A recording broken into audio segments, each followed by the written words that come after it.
ጊዜ ሁለተኛ ስለነሱ ላላወራ ለጌሜ ቀን ቬሎ ለብሼ እመጣለሁ። የእሱ ማስታወሻ ቤት ያለውን ሁላ መጥቼ እንዲደረድራለሁ። አፊታችሁ እያዩ ቬሎን ቆዳድጄ ጥለዋለሁ።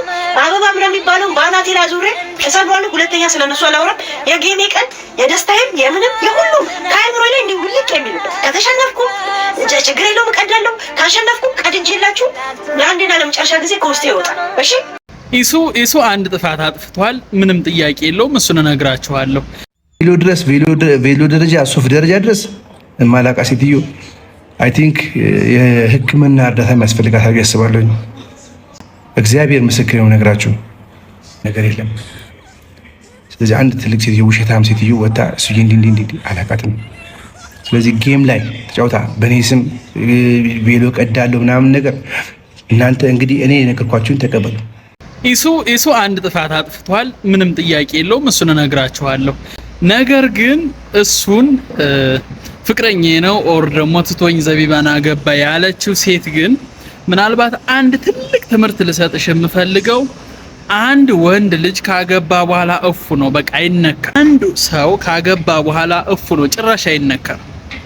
በቃ በምንም መንገድ ይሁን ካሁን በፊት ፍቅረኛሽ የሚሆንም አይሁንም አንድ ሰው ካገባ በኋላ ምንም አይነት የሶሻል ሚዲያ መነጋገሪያ መሆን የለበትም። በቃ አለቀ፣ ቀይ መስመር ነው።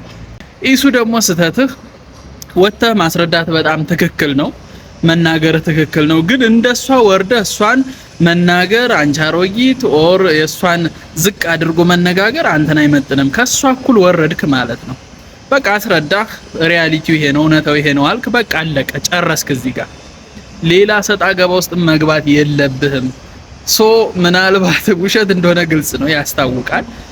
ኮምፕሊትሊ ውሸት ነው። ግን አንተ ከሷ እኩል መውረድ የለብህም ብዬ ነው ማምነው። አንድ ባለትዳር በፍቅር ህይወት ውስጥ ሁላችንም ስናሳልፍ ብዙ ስህተቶች ይኖራሉ።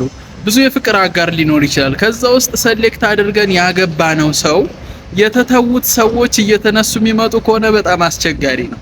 ሁሉም ሰው በፍቅር ህይወት አልፏል። ብዙ ሰዎችን አውቆ ተዋውቆ ተገናኝቶ ሊሆን ይችላል።